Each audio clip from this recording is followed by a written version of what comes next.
Most of us are operating on a relentless checklist.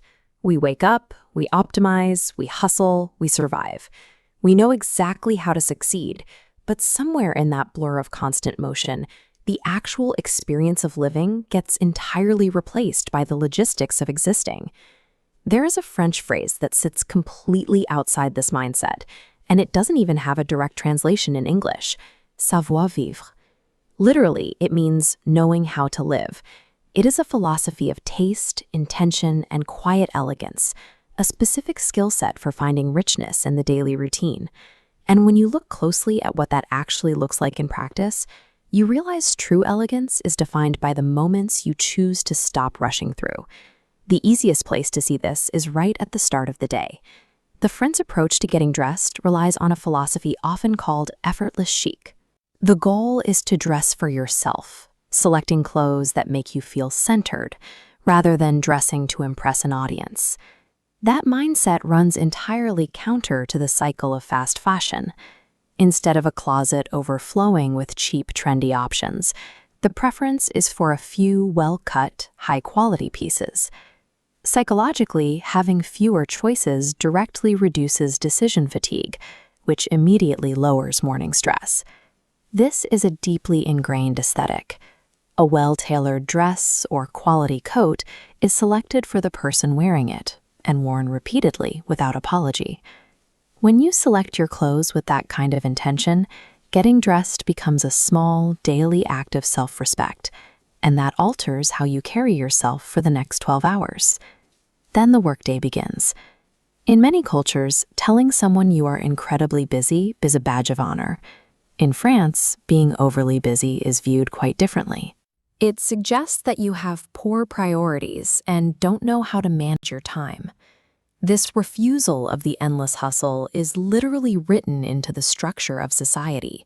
You see it in the fierce defense of the 35-hour workweek, the mandated strict lunch hours, and the legal right to ignore work emails after leaving the office.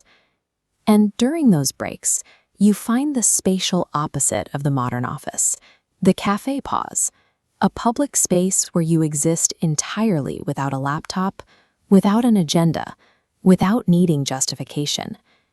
Taking a small cup of coffee and turning your chair outward to face the street is a permanent cultural fixture. The people here are not waiting for something else to happen. Sitting and watching the world pass by is the primary activity. This chart shows baseline anxiety for modern urban workers.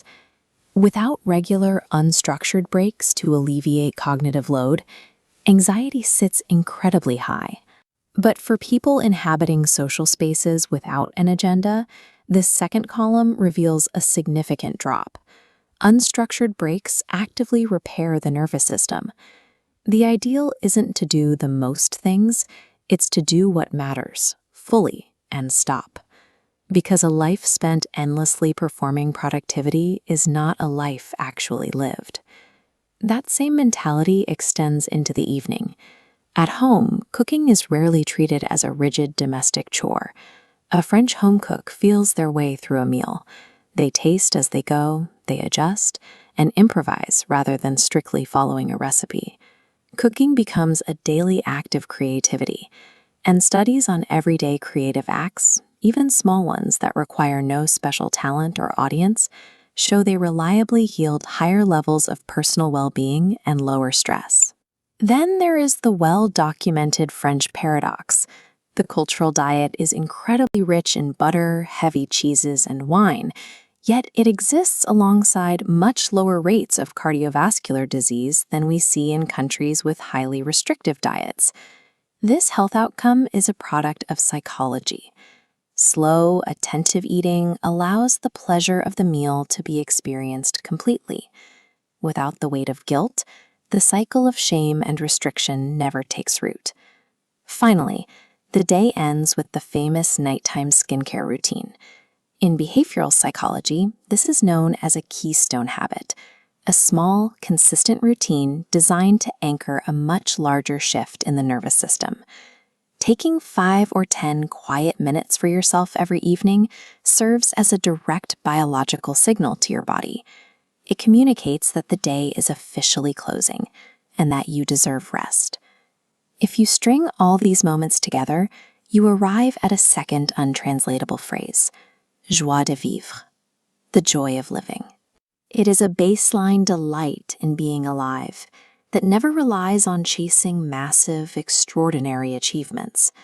Instead, it is the quiet discipline of finding immense satisfaction in perfectly ordinary daily things.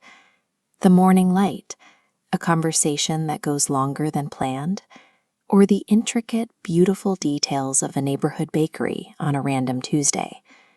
You can practice this right now. Try executing 2 quiet rebellions this week. First, wear one outfit strictly because you love it and it feels like you, regardless of where you are going.